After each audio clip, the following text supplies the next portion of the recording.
नमस्कार, मैं ज्योतिषाचार्य रोमी एक बार फिर से आपका स्वागत करती हूँ। आज हम काल सर्प दोष पर चर्चा करेंगे। काल सर्प दोष जो नाम से ही पता चलता है सांप। हमारी कुंडली में जो राहु और केतु होते हैं उसे सांप की संज्ञा दी जाती है। राहु को सांप का सिर और केतु को सांप की पूंछ कहा जाता है। और जब ये सभी ग्रह इन राहु और केतु के अंदर आ जाते हैं उसे हम काल सर्प दोष की कुंडली कह देते हैं। जब पहले घर में राहु देव आते हैं और सातवें घर में केतु चले जाते हैं, क्योंकि हमेशा राहु और केतु आमने सामने ही होते हैं, तो इसको हम अनंत काल सर्प दोष कहते हैं। इसमें जातक जल्दी जल्दी में फैसले ले लेता है और गलत फैसले ले लेता है। जब दूसरे घर में राहु देव आते हैं और आठवें घर में केतु चले जाते हैं, इसको हम कुलिक काल सर्प दोष कहते हैं। इसमें जातक की परिवार से कम बनती है। जब तीसरे घर में राहु देव आते हैं और नौवें घर में केतु देव चले जाते हैं, इसको हम वासुकी काल सर्प दोष कहते हैं। इसमें जातक के पराक्रम में कमी देखी जाती है और जातक के अपने छोटे भाई बहनों से जरा कम बनती है। जब चौथे घर में राहु देव आते हैं और 10वें घर में केतु देव चले जाते हैं, इसको शंख पाल का काल सर्प दोष कहा जाता है।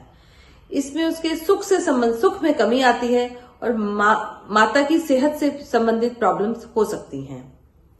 जब 5वें घर में राहु देव आते हैं और 11वें घर में केतु देव चले जाते हैं, इसको पद्म काल सर्प दोष कहा जाता है। इसमें अगर अच्छा ना हो तो जातक को संतान से संबंधित परेशानियों का सामना करना पड़ सकता है और पढ़ाई से रिलेटेड भी प्रॉब्लम हो सकती है।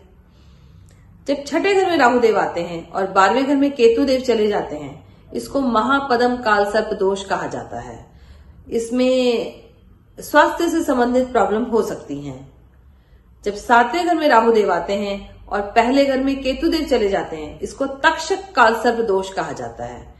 इसमें पारिवारिक झगड़ों के साथ साथ पति पत्नी के आपसी झगड़े होते हैं, उनकी अंडरस्टैंडिंग में प्रॉब्लम होती है, एक दूसरे को समझने में उनको दिक्कत आती है। और ऐसे ही जब 8वें घर में राहु देव आते हैं और दूसरे घर में केतु देव चले जाते हैं, इसको कारकोटक काल सर्प दोष कहा जाता है। इसमें सही ना हो तो एक्सीडेंट से रिलेटेड प्रॉब्लम हो सकती हैं। जब 9वें घर में काल सर्प दोष आता है और 9वें घर में राहु देव होते हैं और तीसरे घर में केतु देव विराजमान हो जाते हैं, इसको शंखनाद काल सर्प दोष कहा जाता है। इसमें जातक की अपने बड़े बुजुर्गों से नहीं बनती है। जब 10वें घर में राहु देव आते हैं और चौथे घर में केतु देव चले जाते हैं, इसको घातक काल सर्प दोष कहा जाता है। इसमें जातक को अपने काम से संबंधित परेशानियों का सामना करना पड़ता है, नौकरी से संबंधित परेशानियों का सामना करना पड़ता है और जो लोग बिजनेस करते हैं उसमें भी उसको प्रॉब्लम आनी शुरू हो जाती है। जब 11वें घर में राहु देव आते हैं और 5वें घर में केतु देव विराजमान हो जाते हैं, इसको विषाक्त काल सर्प दोष कहते हैं। कहते हैं 11वें घर में राहु नेता अभिनेता बना देता है, लेकिन जब परेशानियां होती हैं, अगर ये सही नहीं है, शुभ नहीं होता, तो बहुत ज्यादा परेशानियों का जातकों को सामना करना पड़ता है। इसी प्रकार से जब 12वें घर में राहु देव आते हैं और छठे घर में केतु देव आ जाते हैं, इसको शेष नाग काल सर्प दोष की संज्ञा दी जाती है।